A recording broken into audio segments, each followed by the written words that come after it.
예, 윤상현 의원입니다. 오늘은 서부지법 지난 사태 때 구속된 피의자분들의 변호인단이 공정한 수사 그리고 법 집행을 촉구하기 위하여 국회를 찾아왔습니다. 어떤 경우에도 폭력은 정당화될 수가 없습니다. 그런데 이번 사태를 둘러싸고 수사나 법 집행이 사안의 경중을 따지지 않고 일방적으로 진행돼서 황당한 사례가 아주 여러 건이 있다고 합니다. 그래서 임승수 변호사님 비롯한 변호사분들께서 오셔서 그 사례를 말씀드리고 공정한, 첫째도 둘째도 셋째로 중요한 것은 공정한 법과 원칙의 집행이다. 이런 취지로 기자회견을 하도록 하겠습니다. 그럼 어느 분 말씀 주실래요? 네, 안녕하십니까. 폭도 낙인을 중단하라. 서부 자유운동 변호인단. 현재까지 일부 언론과 더불어민주당, 사법부까지 나서서 지난 1월 22일 구속영장이 발부된 분들을 폭도라고 규정하고 있습니다. 저희 변호인단은 이에 대하여 몇 가지 의문을 제기합니다. 이분들이 진정 폭도일까요? 60대 한 여성은 1월 19일 새벽 3시경 서부지법이 혼란에 빠진 이후에 혹시라도 다친 사람이 있으면 보살피기 위해서 이미 통제되지 않는 상태에 있던 서부지법 후문을 통해서 법원 경내로 들어갔습니다. 넘어진 사람을 돌보고 경찰관 등에 대해서 폭력을 하지 말라고 만류하다가 체포되어서 현재까지 계속 구속 중입니다. 서울 강남구에 거주하는 62세 안모 씨는 중증 장애인입니다. 혼자 오토바이를 타고 법원 근처에 가서 주위를 맴돌다가 무슨 일이 있나 하고 법원 밖 전봇대 위에 올라가서 법원 경내를 살펴보는 중에 법원 안에 있는 경찰관 손에 이끌려서 법원 경내로 떨어진 후에 체포되었고 현재까지 구금 상태에 있습니다. 근본 서부지법 사태로 구속 기소된 분들 중에서 대부분은 단순 참가자들이고 심지어 영장 실질심사를 맡으신 국선 변호사가 자신이 맡았던 분들에 대해서 전원 영장이 발부된 사실을 확인하고 깜짝 놀라서 저희 변호인단에 먼저 연락하셔서 구속자들에 대해서 조력을 간곡히 부탁하신 일도 있습니다. 이분들 전부를 폭도로 규정하고 일괄 구속하는 것은 왜입니까? 현재 구속된 분 중에는 어린 시절부터 선천성 알레르기 천식을 앓고 계신 분도 있습니다. 이분은 평생 천식 치료를 받아왔고 1년에도 수차례씩 호흡곤란으로 응급실행을 반복하고 있는 청년입니다. 구속적부심 과정에서 변호인이 청년이 천식으로 인해 생명이 위험할 수도 있다는 점을 강조하면서 불구속 수사에 대해서 호소하였지만 이러한 호소는 폭도라는 낙인 앞에 아무런 의미가 없었습니다. 또 성인 ADHD를 앓고 있는 구속 피고인의 사례도 말씀드립니다. 의학적으로 성인 ADHD가 중한 경우 충동장애, 우울증 등을 앓게 되고 자살 충동을 억제하는 데도 큰 어려움을 겪게 되기 때문에 정신과 전문의 상담을 받고 관련 안정제를 주기적으로 장기간 복용하여야 합니다.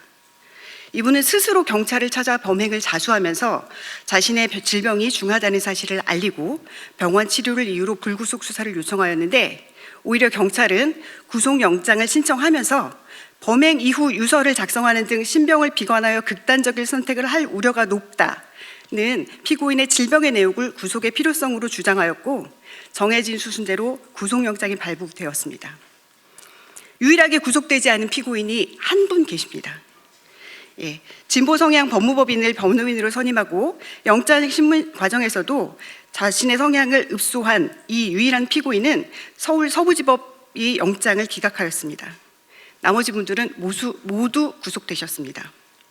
서울 서부지방법원은 이미 편향되어 있다고 할 것입니다. 현장 상황에 대해서도 의문을 제기합니다. 변호인단은 최근 검찰 조사 등을 통해서 법원 CCTV에 녹화된 사건 당시 서부지법 후문이 열리던 상황을 담긴 영상을 확인하였습니다.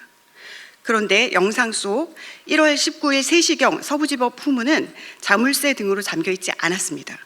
오히려 후문이 일부 열려있는 상태로 경찰과 시민이 대치하고 있었음을 확인하였습니다.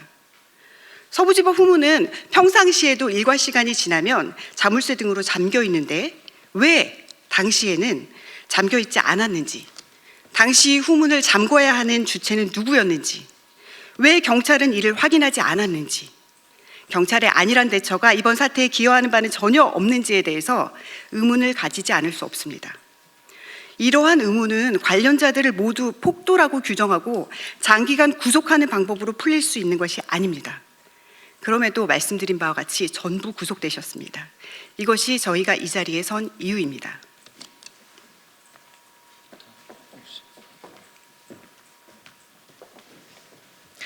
변호인단의 사법부에 대한 요구안. 사법부에 다음과 같은 안을 요구합니다. 첫째, 서울 서부지방법원 인근에서 발생한 공수처 차량 관련 12명의 구속 피고인들에 대한 사건은 서부지방법원 건조물 침입 사건과 분리하여야 한다. 둘째, 구속 그 자체가 형벌로 기능하지 않도록 즉시 석방하여 피고인의 방어권을 보장하여야 한다. 셋째, 개별적인 건강, 정신 및 신체 상태를 고려하여 당장 수감 생활 중 병세가 악화될 위험에 처한 피고인을 즉시 석방하여야 한다. 넷째, 최소한의 절차적 정당성, 공정성 확보를 위해 재판은 서부지방법원이 아닌 서울고등법원이 관할하는 다른 법원으로 이송되어야 한다.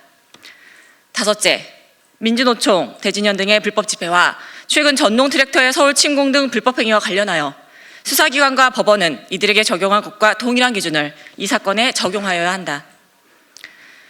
폭력은 정당화될 수 없으나 한편 누구도 자신이 하지 않았고 또 의도하지도 않은 결과까지 더 씌워져 폭도로 치부되거나 흉악범으로 각인되어서는 안 될 것입니다.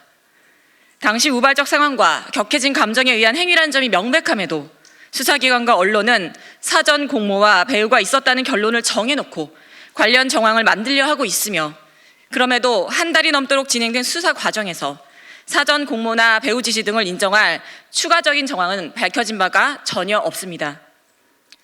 공정한 재판을 위한 최소한의 전제는 수사기관이 의도한 방향으로 형성된 여론을 바로잡고 서울 서부지방법원이 앞장서서 주도하는 편견을 제거하는 것입니다. 피해를 주장하는 자가 진행하는 재판은 결코 공정할 수 없습니다. 이상입니다.